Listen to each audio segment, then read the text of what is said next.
I want to express my gratitude for the organizers for inviting me to speak at this meeting. I'm honored. I'm particularly honored by the fact that Her Majesty Queen Sophia is overseeing this conference.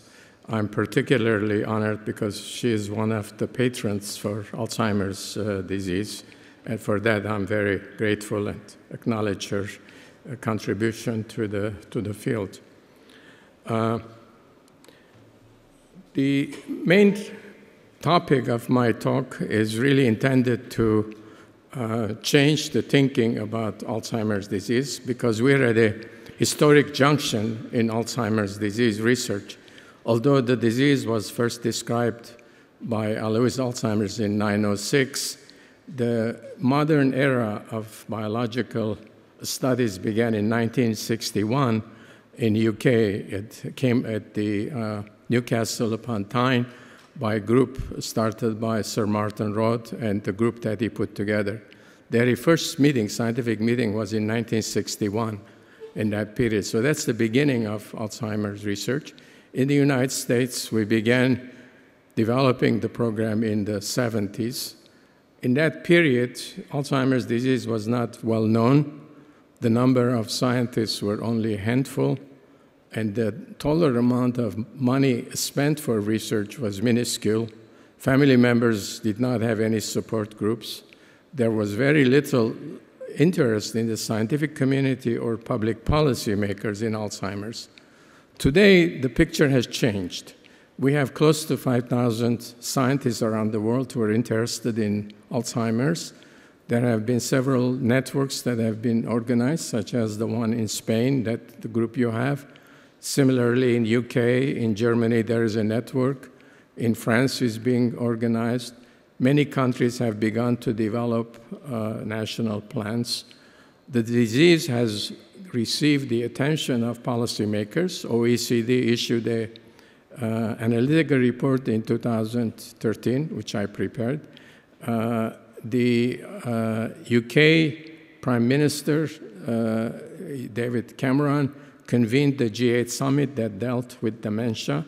WHO has convened a meeting on. So the policymakers have begun to recognize the importance of the problem, because everyone knows that this is the mega problem for the 21st century, largely due to the revolution in the aging population. That is the revolution in longevity. People are living longer and longer. Many of the baby boomers are destined to live beyond age 100. Imagine if someone gets the disease at age 60, 30, 40 years ago, by age 70, most people died, so they had disability for 10 years. For the future, we're looking at disability for over 40 years, and that's going to cost tremendous amount to healthcare systems. That's why the burden is economic, social, scientific, and we have no choice but to solve the problem. Either that, or be willing to ration healthcare, or not allow people to live beyond a certain point because we can't afford it. Of course, there is an ethical problem with that solution. So the only solution is to invest into research and development to accelerate the technologies for early detection of the disease and technologies for prevention. So the major reason for my presentation is to find ways in which the scientific community could pick up the challenge and accelerate research and development to find ways in which we could slow or prevent this disease. One of the important issues is for this, in order to happen, we need to have a new thinking about the disease. And the need for new thinking is underscored by several factors. First, emerging knowledge regarding the biology of the disease shows that we're dealing with a complex and heterogeneous disease. So that's one reason why we need to think about the disease differently. Second reason is the failure of many of the clinical trials. During the last 20 years, many of the trials have not worked because they were based on current conceptual models of the disease, which have their limitations.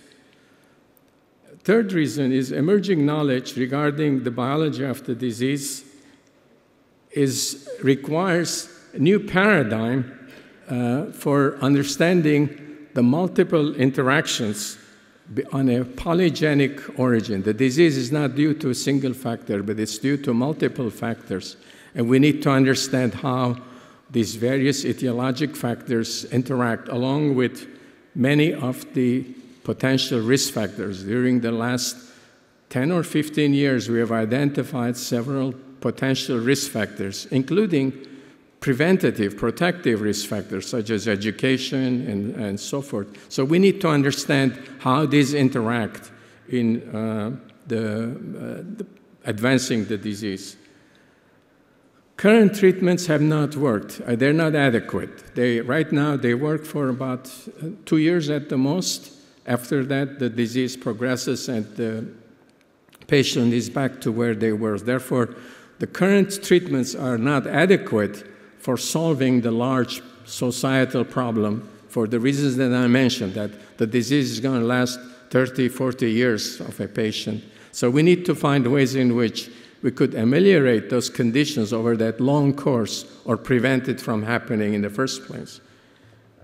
Existing paradigms for drug discovery and development need to be rethought through. We need to find new ways of doing clinical trials in order to develop new therapeutic targets. So those are some of the reasons why rationale for the initiative of creating a new way of thinking, new conceptual models for the disease.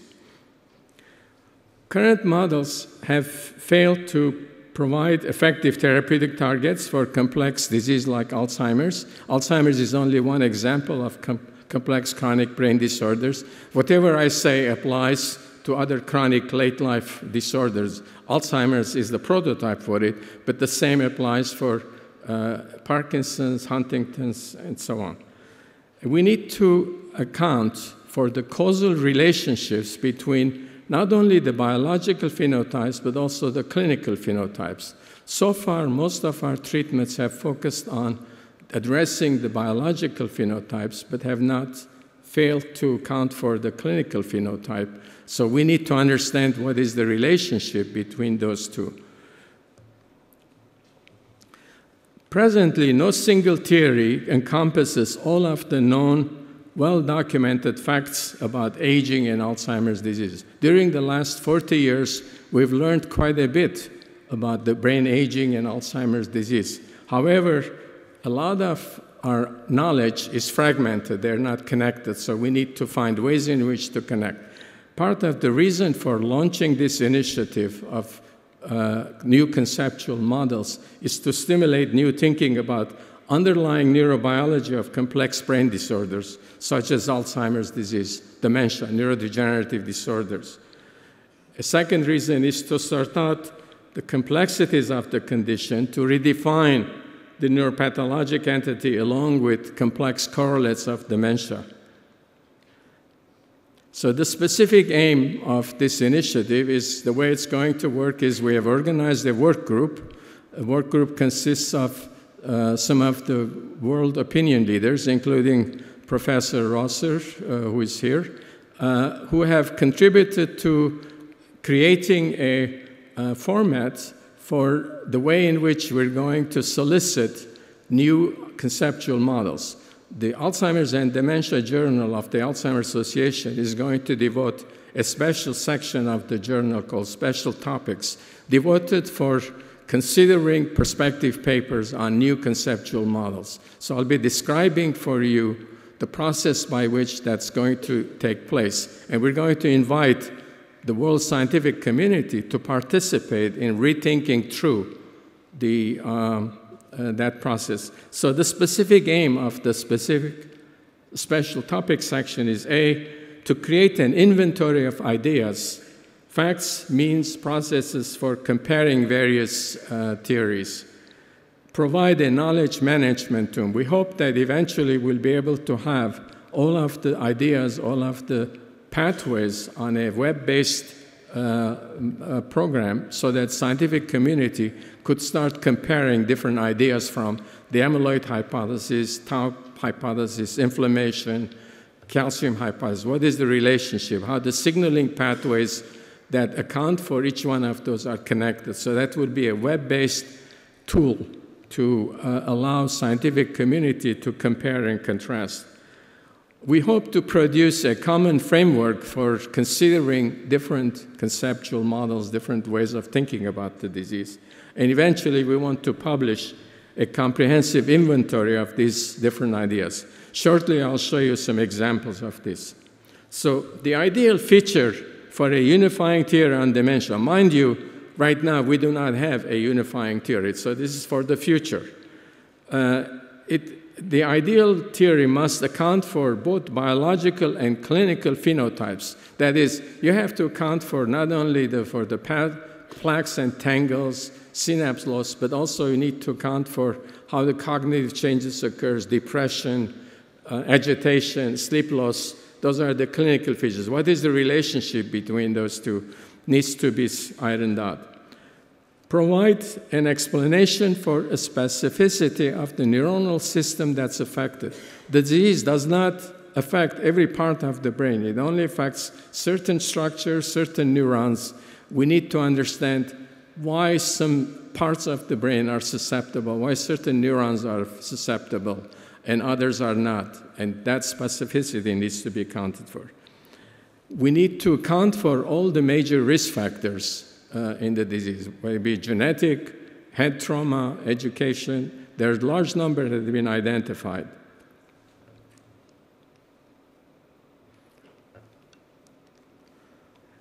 Another factor the ideal theory has to account for is the heterogeneity of the biological and behavioral signs of the disease.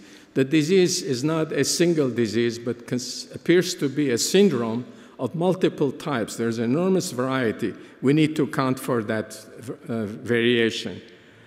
Another factor is that the disease appears to start many, many years before the clinical feature appears. So there's a prolonged period when the disease starts. And we know very little about the very early asymptomatic stages of the disease. The theory needs to account for the relationship when it starts and how it progresses through into later life. And finally, the theory needs to propose testable hypotheses so that we can validate the ideas of whatever is proposed. Okay, here is an example of the heterogeneity of the disease.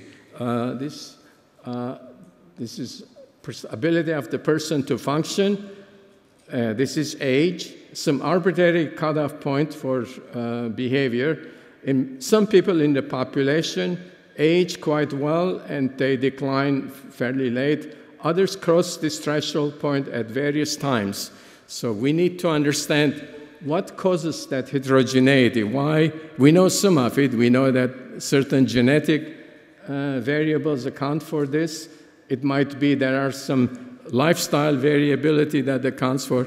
We need to account for why this heterogeneity occurs, because if we understand that, that might give us therapeutic targets for treatment. Because if I understand what is the genetic and lifestyle variables that allow this individual to develop the disease at age 100 and they had dementia for 1 day or 2 days versus a person that developed it at age 60 and disabled for 30 or 40 years, that knowledge will give me a way to develop a therapeutic strategy in being able to do so. For that reason, it's important to sort out why this heterogeneity occurs. Most of the studies we've done so far during the last 40, 50 years has focused on the period after the symptoms appear, after the person develops the cognitive changes and so on. Now, the new era, we need to be operating in this area where before the symptoms appear. And that's the rationale for the OECD proposal to create the big data. That's the rationale for having your network, the network that's in UK, the network that's in Germany. Now people are beginning to follow healthy older individuals longitudinally so that we can find out what are some of these early changes that would allow us to predict what's happening. And that's a very, very important resource that needs to be developed. Now, during the last several years, we have developed several biomarkers. This is from Cliff Jack from ADNI. I'll go through very quickly. There are a large number of biomarkers. Some of them appear at very early stages in the cognitive normal stage, during the MCI stage, dementia. Most of these are developed on the basis of association with large populations. What we need to do now is translate that knowledge into being able to identify what is the causal relationship between these biological markers and the origin of the disease. In other words, we need to reverse engineer from the disease in what way some of these biological markers can be used as predictive models to allow us to predict accurately the likelihood of a person developing the disease in the asymptomatic stages. Remember, the payoff is going to be in these very early stages before the symptoms appear, where the person has not yet developed. Can we develop the new computational methods by having large numbers of samples, having a lot of information on genetic and other information that we have collected, into developing algorithm technologies for early and accurate prediction of who is going to get the disease. The big payoff for the field is going to be if we have the technology for accurately detecting the disease in a person at age 20 or 30 by having information on their profile and be able to track that individual through their lifetime. This is what I'm talking about. This is the pattern of the age. This is the various stages of neurodegenerative disorders. Very early stage, there are risk factors. Some of these are genetic, others are lifestyle. As time goes on, there's a biological marker, some indication, but there is no symptom. After time goes on, disability sets in, eventually the person dies. This slide illustrates everything. It illustrates the heterogeneity. Some people go through this course very early, others go later, others go much later. As I said, most of knowledge we have now has been derived from this period. We're now trying to move into this area and be able to identify these very early risk factors in order to be able to predict which trajectory the person is going to take.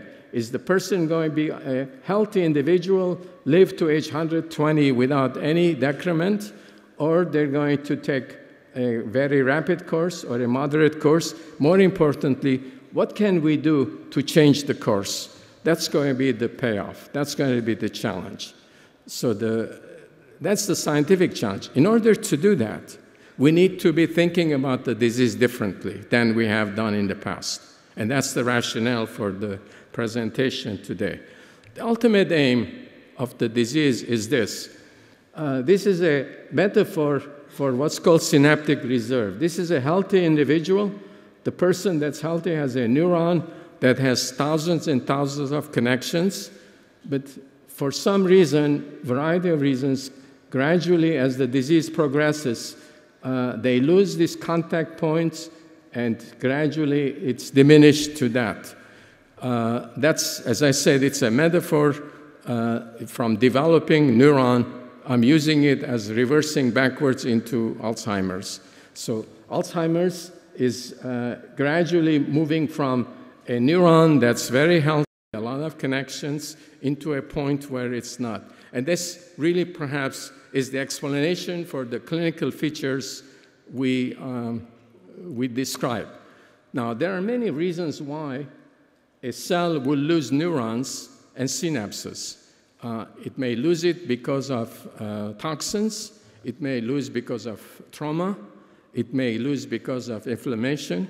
It may lose because of toxins like amyloid, or it may lose it because tau protein prevents the exoplasmic flow.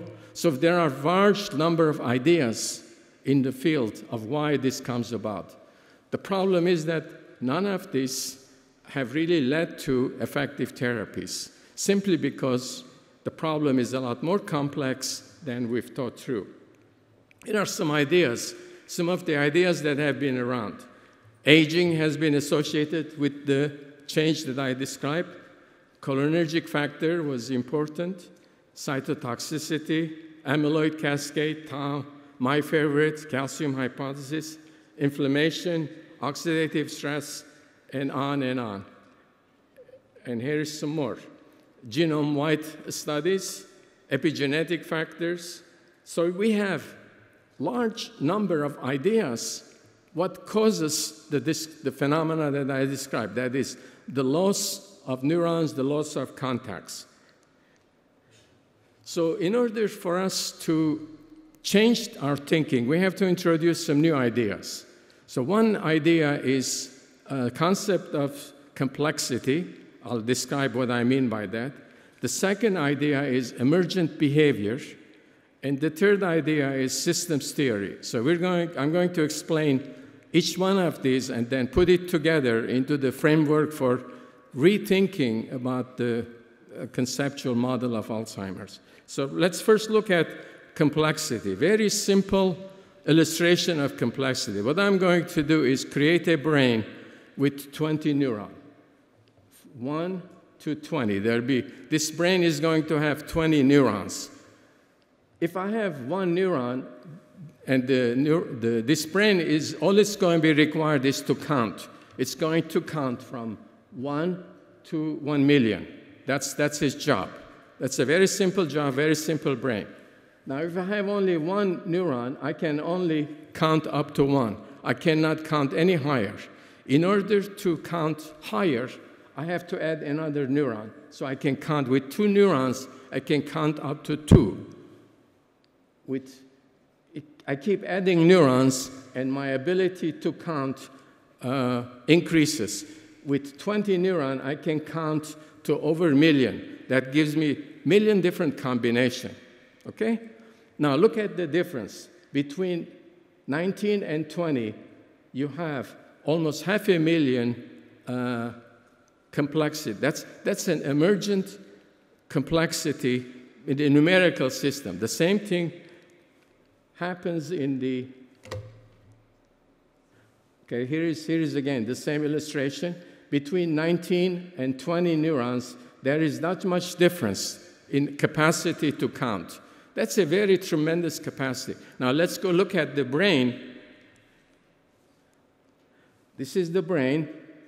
As we add neurons, the ability of the brain capacity increases and reaches an asymptote, and then as it declines this way. As we take away neurons, it declines. The message here is that in a very complex system, a very small change can have a very, very large effect.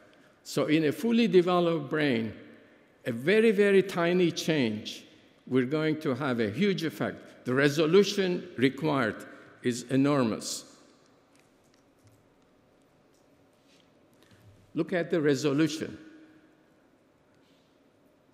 That's the resolution. Here, 100% that. Imagine in the human brain where you have 13 to the 13 billion neurons, where you lose few neurons, you have a tremendous effect, yet you're not going to be able to see it. With current methods, we cannot measure it. So we need to develop technologies for detecting minuscule changes in brain circuitry, brain activity at a level that has an incredible resolution, the likes of which we don't have right now. So that's the picture of the complexity. Another issue is the emergent behavior. Now, with the brain, we start with a very complex behavior, and then we simplify that because understanding the brain is very difficult. So we simplify it, get it into lower and lower. This is called reductionistic approach. We start with behavior, in here we have clinical feature, and we studied the neuronal activity at molecular level. We identified the gene, and so on.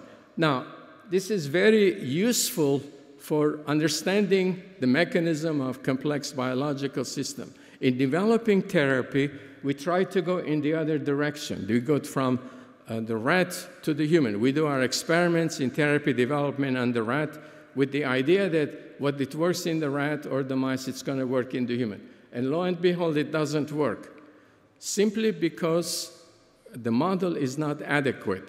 The reason it's not adequate is that there is the phenomenon called emergent behavior.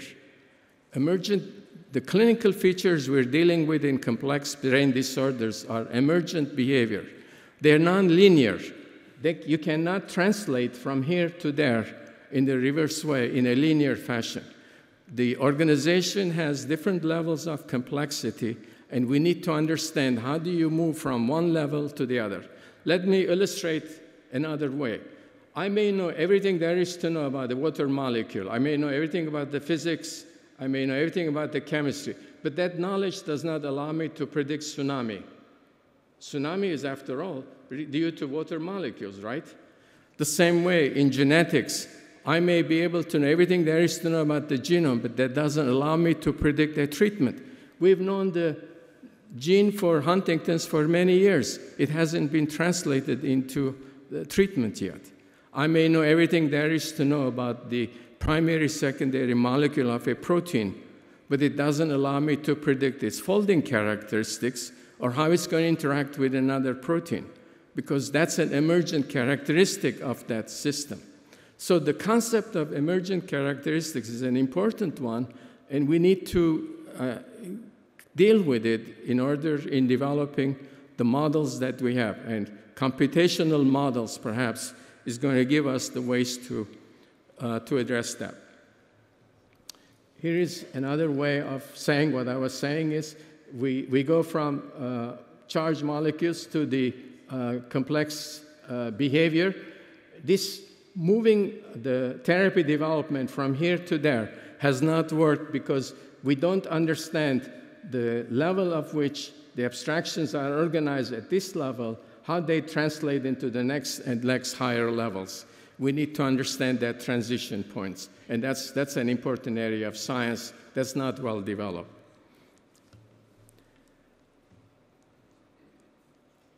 Okay, the third issue has to do with use of the systems biology, systems model, and I'm going to use that as a prototype example for rethinking of about the etiology of Alzheimer's disease.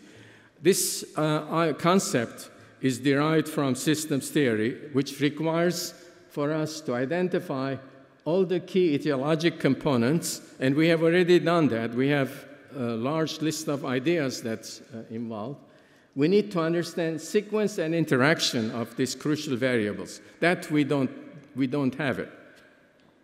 We need to change the philosophy of how we do research, and that's very difficult. It's almost like having a religious conversion, which is in science, scientists behave like religious believers.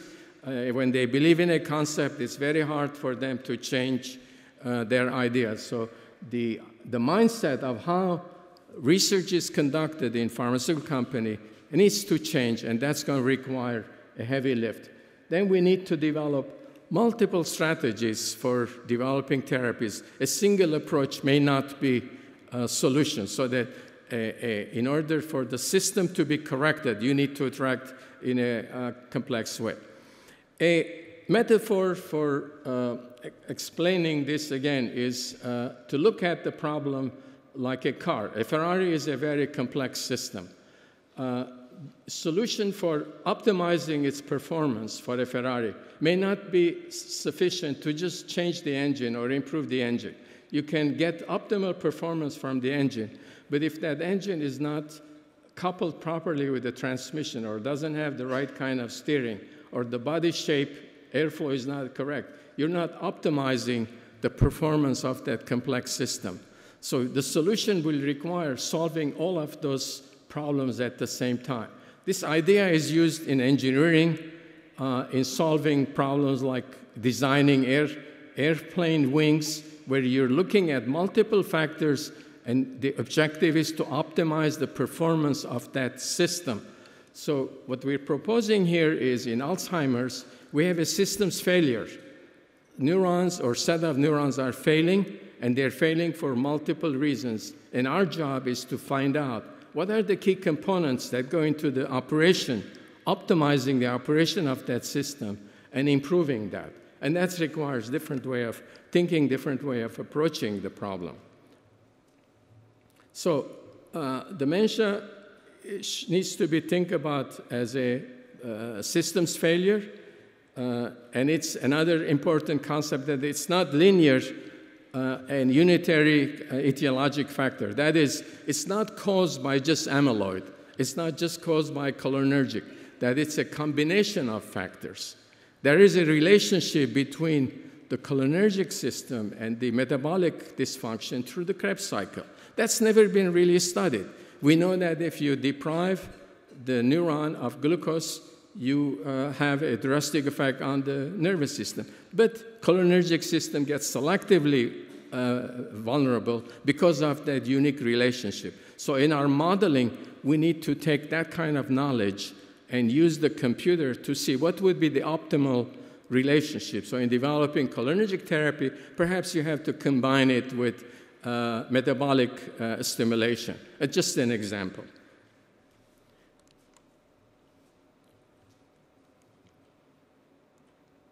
Okay, now let's look at, I'm going to give you an example of looking at the problem from a systems point of view and using all the different ideas, these ideas that have been around.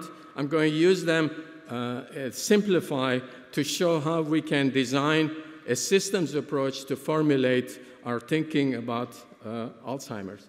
There are three major categories of changes that are required for maintaining the neurons healthy, to keep healthy. One is the energy requirements. We've known for a long time that if you deprive the neuron of glucose and oxygen, the cell dies. Well, you can do that through a variety of ways. You can do it through the mitochondrial defect or vascular changes or perfusion problems. We also know that the neuron's viability relies on very large array of signaling system, neurotransmitters, second messengers, gene regulators, endocrine factors. And then the third factor, unique to the neuron, is its ability to degrade and synthesize new proteins. The cell membranes, cell-embedded proteins are constantly being degraded and recycled and new ones made. That's part of the reason for the amyloid hypothesis, that it's a cell membrane that is a cell-embedded protein that gets degraded and it's recycled, and there's problem. These three systems have to work in synchrony in order for the neuron to be functioning properly. So this idea of this going in this direction is due to one of those three categories of changes. Now let's make the problem a bit more complex. Let's add some other variables. These are the three systems. Now we ask the question, in what way aging affects those three systems, and in what way aging is different from a disease entity, whatever that disease might be. We want to know what is the effect of genetics. There's a large number of genetics on the various. We have only begun to scratch the surface. We have studied the genetics of how various protein, the amyloid, tau, and so on. So some of the genetics is known. Very little is known about the genetics of the signaling system, but that's another area. Genetics of various vascular or metabolic-related issues. There are immune changes that affect endocrine. This table sort of incorporates all of the ideas that have been around. The problem is that we don't know what the relationships are, and that's what we're looking for. We're trying to create a map, looking at the sequence of what comes upstream, what are some of the epidemiologically derived risk factors that come upstream, and what are some of the changes that are going on, what's due to aging, what's due to disease, and what are the downstream events, what are the consequences, so that you have a continuous functional flow. And the idea for the exercise that we want to launch over the next 2 or 3 years with the scientific community is identify all the different ideas, different theories, and look at the relationships, develop and put it on the computer so that we can do computer modeling and see if these things work and how we can be manipulated and so on. So that would be the general objective of what we're trying to do. And again, this is an invitation for the scientific community to participate. I sent the editorial that will be appearing in the next issue of the journal. Perhaps those of you who are interested can send me an email. I'll send you a copy of it or invite you to participate. So as part of the exercise, in order to make the problem easy, we have identified 10 key questions that each theory, each proposal, each conceptual idea model has to address. First one is risk factors. The important thing is, does the theory, whether it's the amyloid hypothesis or tau or the calcium or inflammation, does it address aging in what way does it address? Second question is, does it address risk factors, whether it be education or lifestyle, genetics. Second area is the progression and sequencing. How does the proposed proposal address the progression of the disease, going from the asymptomatic through MCI to mild and get into? What are the sequences? Which comes first? Does the metabolic changes, mitochondrial changes occur first, and then the neurotransmitter changes, then the protein degradation? What is the sequence of changes that occur? It has to account for mixed pathologies. We see that there is very pure Alzheimer's right now when you look at the neuropathology. Always there's various components, so we need to account for the mixed pathologies. And it needs to account for the multiple clinical phenotypes, such as FTD, PCA, frontotemporal dementia. All these have to be accounted for by the new theory. How does the theory account for the biomarkers? I showed you the ones that have been identified through ADNI, and some others are being identified. Does the theory account for this, and does it account for the sequencing? Finally, does the theory allow us to develop a testable hypothesis so that a therapy could be developed? With that, I'll close. Again, I want to thank you for inviting me. I want to express my gratitude to Her Majesty the Queen for attending and patiently listening to this babble that I'm giving. Perhaps nothing made any sense, but I hope something made sense. Again, thank you.